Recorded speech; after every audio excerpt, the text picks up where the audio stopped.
ആഘാതം കൊടുക്കും എന്നില്ല. പക്ഷേ ഇപ്പോൾ നോക്കൂ, ബിക്കിനിയുടെ പടം എന്നുള്ള ഗ്രോക്ക്, ഇപ്പോൾ എൻ്റെ പടം കൊടുത്താൽ എൻ്റെ ബിക്കിനിയുടെ പടം ഗ്രോക്ക് വളരെ പെർഫെക്റ്റ് ആയിട്ട് ഇത് ബിക്കിനിയുടെ ഞാൻ ബിക്കിനിയിട്ട് നിൽക്കുന്നതാണ് ഗ്രോക്ക്. അപ്പോൾ അത് ലോകത്തെ ബാധിക്കുന്നതിനേക്കാൾ കൂടുതൽ വലുതായിട്ടാണ് മനസ്സിൻ്റെയും സമൂഹത്തിൻ്റെയും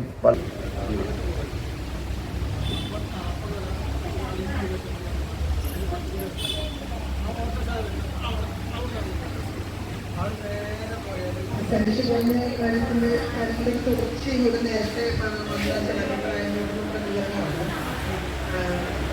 എനിക്ക് ചിലപ്പോഴൊക്കെ തോന്നാറുണ്ട് ഞാൻ അടിസ്ഥാനപരമായിട്ട് മാനസികമാണ്. എല്ലാ തീരുമാനങ്ങളും മുതലാളികളാണ്. ഓരോ ദിവസം ലോകം മുന്നോട്ട് പോകുമ്പോൾ നമുക്ക് മനസ്സിലാക്കുന്നത് നേരത്തെ ഇവിടെ പറഞ്ഞ ചില കാര്യങ്ങൾ ഇപ്പോൾ നമ്മൾ ഇപ്പം പെട്ടെന്ന് ഇൻഫർമേഷൻ കിട്ടാനുള്ള നാളത്തിന് നമ്മൾ ബ്ലോഗായാലും ചെയ്യുന്നതായാലും നമ്മളൊരു കാര്യം നമ്മളോട് ചോദിച്ചാൽ നമുക്ക് പെട്ടെന്ന് ഇട്ടത് വരും. അത് തനിക്കൂടെ പറഞ്ഞ ആ അപകടം, അതായത് മോഹൻലാലിനെ ഏതൊക്കെയാണ് കവിത ഏതോ ഒരു ഏതോട് വെയിൽ കഴിച്ച് കിട്ടിയ കവിതയെ കൊണ്ട് പിന്നെ അപ്പോൾ ഇതൊരു പ്രശ്നം. നമ്മൾ ബ്ലോക്ക് ആയിക്കോട്ടെ ഏത് ആത്മഹത്യയിലും അടിസ്ഥാനത്തിൽ തന്നെ അതിനകത്തുള്ള ഡാറ്റാ സെറ്റ് അതിൽ ഫീഡ് ചെയ്തിട്ടുള്ള ഡാറ്റാ സെറ്റിൽ നിന്നുകൊണ്ടുള്ള ഉത്തരങ്ങൾ മാത്രമാണ് പറയാൻ കഴിയുന്നത്. അതിൽ തന്നെ നമുക്ക് ഫ്രീ ആയി കിട്ടുന്ന പ്ലാറ്റ്ഫോമുകളും നിങ്ങൾ പൈസ കൊടുത്തത് ഓർഡർ കൊടുത്ത്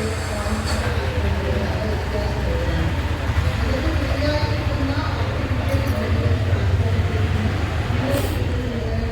കുറേ കൂടി അധികാരികളെയും കുറേ കൂടി വെരിഫൈഡ് ആയിട്ടുള്ളതുമായ കാര്യങ്ങളായിരിക്കും കുറേ കൂടി എന്നുവെച്ചാൽ കുറേ കൂടി വിപുലമായ ഡാറ്റാ ഈ പേരിലായിട്ടുള്ള മുതലാളികൾ തന്നെയാണ് പ്രവർത്തിക്കുന്നത്. മറ്റൊന്ന് ചെറിയ ഒരു ടെസ്റ്റ് നമ്മുടെ ഒരു സ്റ്റുഡൻറ്റിൻ്റെ ഒരു സ്കൂൾ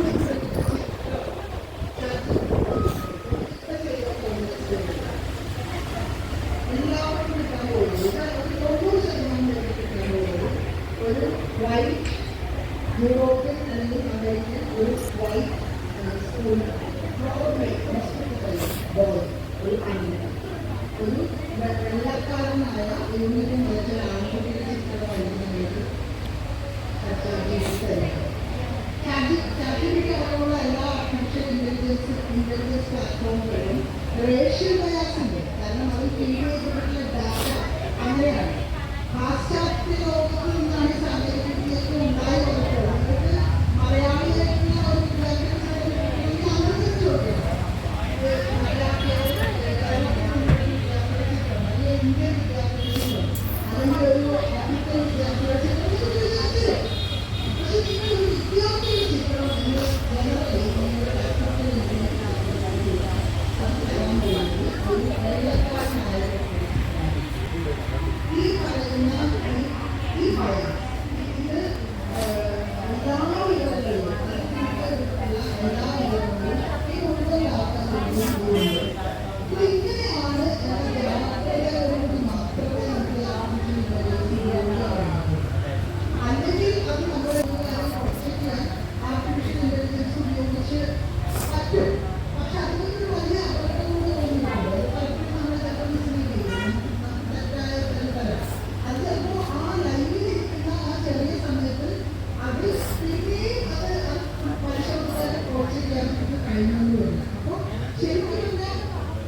ഈ പറയുന്ന സാങ്കേതിക വിദ്യകൾ നമ്മളെ കുറച്ചുകൂടി ഫാസ്റ്റ് ആക്കുകയാണോ അതോ സ്ലോ ആക്കുകയാണോ ചെയ്യുന്നത് എന്നുള്ളതും നമ്മൾ ആലോചിക്കേണ്ട ഒരു കാര്യമാണ് ചെയ്യുന്നത്. നമ്മൾ എപ്പോഴും നമ്മുടെ മുന്നിലേക്ക് വരുന്ന വിവരം ഏറ്റവും പ്രധാനപ്പെട്ട ഫാക്ട് ചെക്ക് നടത്തേണ്ടത്. ഫാക്ട് ചെക്കിന് ഒരുപാട് സാങ്കേതികമായിട്ടുള്ള ടൂൾസൊക്കെ ഉണ്ട്. ഒരു ഫാക്ട് ചെക്കിങ് സ്ഥാപനം നടത്തുന്ന ഒരാളെന്ന നിലയ്ക്ക് നമ്മൾ ഫാക്ട് ചെക്കിങ് വർഷം പുറത്ത് നടത്തിക്കൊണ്ടിരിക്കുന്ന തരത്തിലുള്ള വ്യാജ വാർത്താ പ്രചാരണമല്ല പലരും കേരള പ്രധാന വരുമാനം മറ്റൊരു കോടതിയിൽ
കൊറോണയ്ക്കൊക്കെ നിർത്തിയത്.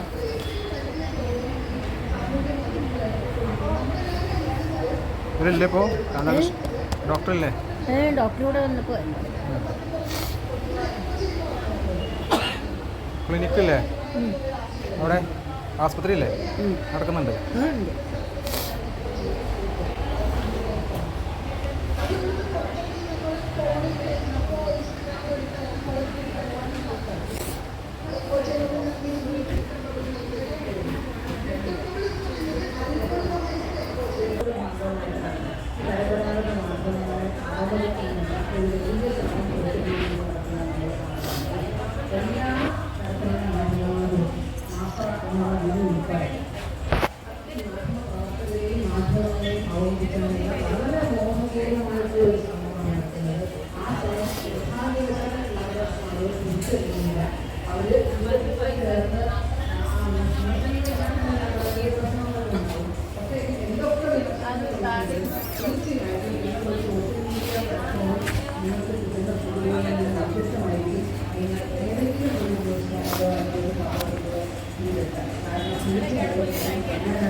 നിങ്ങളുടെ എഴുത്തിൽ വായനക്കാരിലേക്ക് ആൾക്കാരിലേക്ക് ആ വ്യത്യസ്തമായ അഭിപ്രായങ്ങൾ എത്തരുത് എന്നുള്ള വാശിയോടുകൂടിയാണ് മാധ്യമത്തിൻ്റെ നടന്നുകൊണ്ടിരിക്കുന്നതെന്നാണ് എനിക്ക് തോന്നുന്നത്.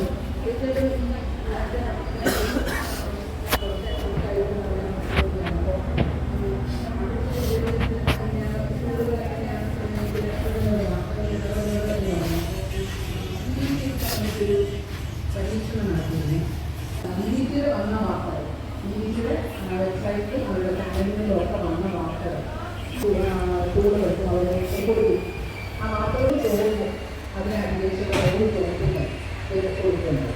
അപ്പോൾ അതിൻ്റെ കണ്ടെത്തലായിട്ട് അവർ പറഞ്ഞിട്ടുള്ളത് അതിൽ 50% ചോദ്യത്തിന് തെറ്റായ ഉത്തരമാണ് ഈ ആധുനിക ഇന്ത്യൻ ചോദിച്ചിരിക്കുന്നത്.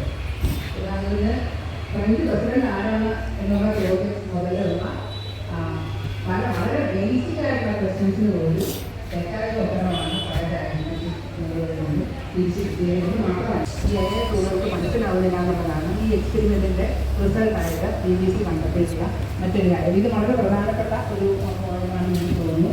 കാരണം ഫാക്ടറി എററുകൾ മാത്രമല്ല, ഇപ്പോൾ ഒരു സ്വാഭാവികമായിട്ടും BBC-യുടെ ഒരു പ്ലാറ്റ്ഫോമിൽ പല ആളുകൾ പല ലേഖനങ്ങൾ എഴുതിയിട്ടുണ്ടാവും, പല അഭിപ്രായങ്ങൾ പറഞ്ഞിട്ടുണ്ടാവും. ഇതിൽ നിന്ന് ഏതാണ് ഫാക്ട്, ഏതാണ് ആ ആളിന് അഭിപ്രായം എന്ന് തിരിച്ചറിയാനുള്ള സവിശേഷ ബുദ്ധിയെ എന്നുള്ളതാണ് ഇൻസ്റ്റിറ്റ്യൂട്ടിൽ അവർ കണ്ടെത്തിയ ഒരു പ്രധാന കാര്യം. അപ്പോൾ അതായത് അതിൻ്റെ ഫലമായിട്ട് ക്വിക്കായിട്ടുള്ള കൊട്ടേഷൻസ്, അതുപോലെ ഫാക്റ്റുകളായിട്ടുള്ള ഇടവുകൾ, അതുപോലെ കറണ്ട് ഇപ്പോഴത്തെ നിലവിലുള്ള മെറ്റീരിയലുകൾ, ആർക്കൈവൽ മെറ്റീരിയൽ നമ്മൾ തിരിച്ചറിയാൻ കഴിയാതിരിക്കുക, അങ്ങനെയൊക്കെയുള്ള കുറേ കുഴപ്പങ്ങളാണ് അവർ കണ്ടെത്തിയത്. അതൊക്കെ ഇപ്പോൾ പരിഹരിക്കുമായിരിക്കും. പറഞ്ഞ പോലെ 3 മാസം കഴിയുമ്പോൾ ഈ കുഴപ്പമൊക്കെ പരിഹരിച്ച പുതിയ ടൂളായിരിക്കും പുറത്തിറങ്ങുന്നത്. വിളിച്ചിട്ട് നിങ്ങൾ വയസ്സ് തെറ്റി കൊടുത്തു എന്ന് പറഞ്ഞ് ഞങ്ങളെ ആക്ഷേപിക്കുകയാണ് ചെയ്തത്. വാസ്തവത്തിൽ ശരിയായ വയസ്സായിരുന്നു കൊടുത്തിരുന്നത്.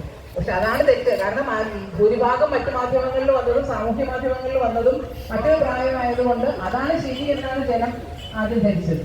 അപ്പോൾ നമ്മൾ ഫാക്റ്റുകൾ അവതരിപ്പിക്കാൻ ശ്രമിക്കുമ്പോൾ ചിലപ്പോൾ അത് എത്ര കണ്ട് വളച്ചൊടിക്കപ്പെട്ട ഏറ്റവും വളരെ ബേസിക് ആയിട്ടുള്ളൊരു ഫാക്റ്റാണല്ലോ ഒരു മനുഷ്യൻ്റെ പ്രായം. ഇത്രയും പ്രശസ്തനായ ഒരു മനുഷ്യൻ്റെ ചാനലുകൾ വന്നുകൊണ്ടിരിക്കുക. ഇനി പുതിയൊരു ചാനൽ അനൗൺസ് ചെയ്ത് കഴിഞ്ഞു. ഇതിലെവിടെയാണ് നമ്മുടെ ഇനിയും നമ്മൾ ഏത് ചാനലിൽ പോയിട്ടാണ് ശരി തരേണ്ടത്? അഭിലാഷും സനീഷും ഇക്കാര്യത്തിൽ പറയുന്നു. തോന്നുന്നു അഭിലാഷ് ഒന്ന് ഈ മുമ്പായിരുന്നു, ഇപ്പോൾ അത്ര കണ്ട് അല്ല. ഇപ്പോൾ യഥാർത്ഥത്തിൽ നേരത്തെ ഒരു ചോദ്യം വന്നല്ലോ, ആളുകളെ എന്തിനാണ് TV കാണുന്നത്? ആ ഒരാൾ നിങ്ങൾ ആരും ആവട്ടെ. മറ്റൊരു കാര്യമില്ല. ഒന്ന് നേരത്തെ പറഞ്ഞ ന്യൂസ് ആൻഡ് വ്യൂസ്. ഈ പലപ്പോഴും ഇപ്പോൾ വാർത്ത എന്നുള്ള